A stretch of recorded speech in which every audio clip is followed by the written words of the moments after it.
Um, Gusto ko ipakita sa inyo yung eto. Kung ano ba to, ito yung ginagamit ko ngayong camping stove. Actually, hindi na to bago, pero medyo bago pa rin siya. Re-reviewin ko siya, and yung konting instructions lang kung paano siya gamitin. Kasi, to be honest, nung una ko siyang ginamit, parang nakaka 80-80 siya. So, ayun. Wala tayong POV shot ngayon, pero itatry ko yung best ko para ipakita sa inyo yung mga features nito. So, ang tawag pala dito is cassette type burner or cassette type portable butane stove. So, stove to. Paano siya magiging stove? Ito na. So, ang wala natin gagawin is, kung nakikita nyo to, itong butas na to, ayan. Hindi ko sure kung nakikita. Yan. Itong stove na to, itong butas, makikita nyo yan. Pasok nyo lang yung daliri nyo dyan. Tapos, hilahin nyo lang. Ayan. So, makikita kayong mga metal pieces dito. Ito yung mga parts niya na metal. Ito yung pinaka stove niya. So, para buuin siya into stove, hihilahin nyo lang din to. Ayan. So, magiging letter L na siya. Makikita nyo ganyan. Letter L na siya. Ito yung pinaka burner. Tapos nandito yung mga patungan, yung patungan mismo. So, dito sa loob, gusto ko lang i-highlight. Dito sa loob, makikita nyo to. May makikita kayo dyan sa loob. Ito. Hindi ko sure kung kita mabuti. Ito. Ayan. Ito, yung butas dito. Dito, nilulusot. Ito. Ito. Yung pinaka, ano ba to? Injection nung butane. So, lagyan muna natin ng laman ha. Para ilusot to, wala ka nang pipihitin dito. Talagang i-inject mo lang siya, papasok. Ayan. Ayan. Tapos ipupush mo lang papasok. Ulitin ko. Ayan. Papasok ko lang siya. Ayan, nag-aamoy ko na yung pinaka-gas. Ipupush down, up mo lang or papasok. May maririnig kayong click. Hindi ko narinig yung click. Wait lang. Naririnig kayong click. Ayan.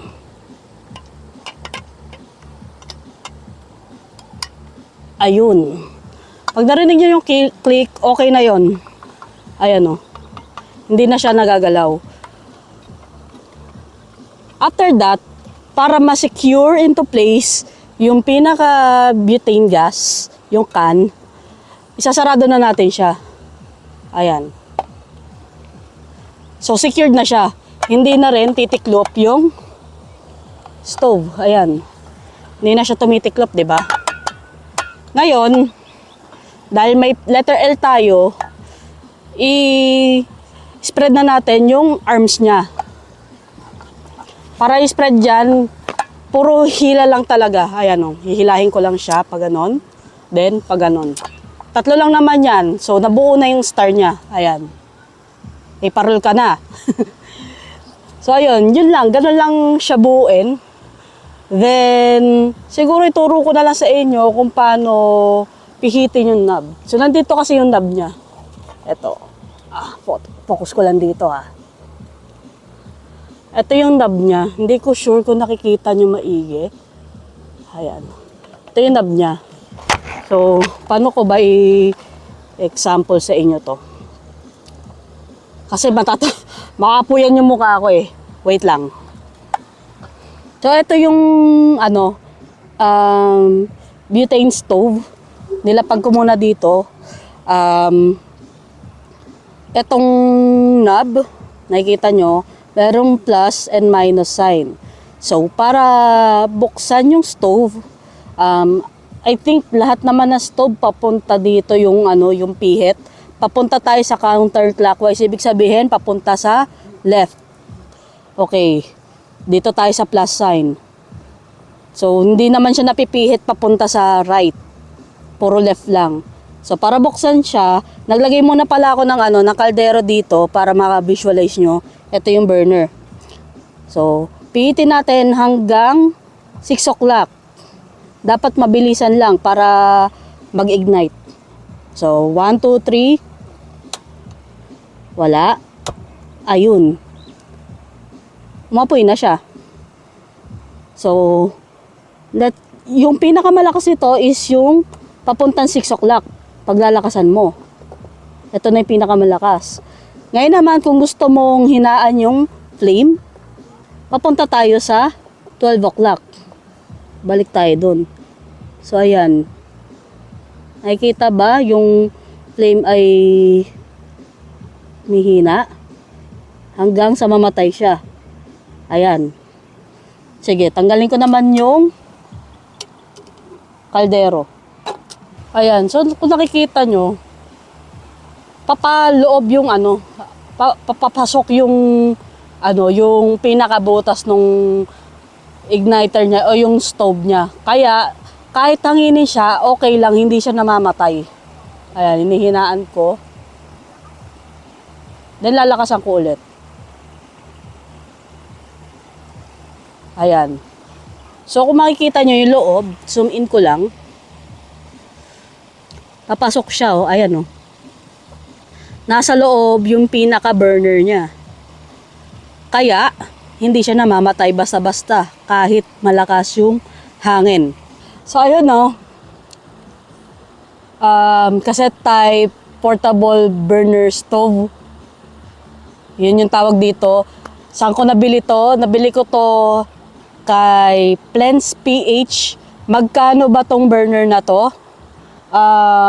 Sa pagkakatanda ko is 1,100. Ang bili ko dito. Ayan. Okay, so ang tanong, sulit ba? Sulit ba to? I would say yes, maganda siya. Kasi galing ako doon sa Ditiklop, yung very portable talaga na parang box lang siya na plastic. Yung experience ko doon is okay siya kung ano, ako kasi motocamper ako. So, if possible na mag-ano ko, if possible, yung gamit ko is dapat lahat natitiklop talaga. So, ayun. Second thing pala na napansin ko dito, kapag sinasaksak ko or ine-inject ko yung butane gas, bumibitaw siya. Kasi wala siyang lock. So, hindi pag nilagay mo na yung butane can dito or in-inject mo na dito, dapat hindi mo na siya gagalawin. So, dapat nasa isang, ano lang siya, stay put lang talaga siya. Kasi madaling matanggal. Ayan, oh, may clearance. May clearance, oh. Kasya halos 2 daliri. Ayan. May clearance siya. So, ano pa ba? Number 3, hindi naman siya pricey. Ano, to be fair, mura na nga siya eh. Pero, ayun, siguro yung ano, yung space na kinakain niya sa ano, sa storage mo. Medyo ano siya, medyo bulky siya. Iko-consider ko siya as bulky. Tignan nyo. Ito yung arms ko. Kasing haba ng ano ko, ng arms ko. So, medyo bulky siya para sa portable gas stove. Kaya, ayun, kung nagtitipid ka space, katulad ko, motocamper, kailangan nyong isipin, i-plan ahead nyo kung may space pa ba doon sa compartment nyo. Sa akin kasi, naka-dry bag ako. So, ayun. Ayun lang. I think ayun lang talaga yung, ano, yung itong review na to. Very maikli lang. Ito na yata yung pinakamaikling video ko. So yun lang. Wala na akong outro. Papatayin ko na lang.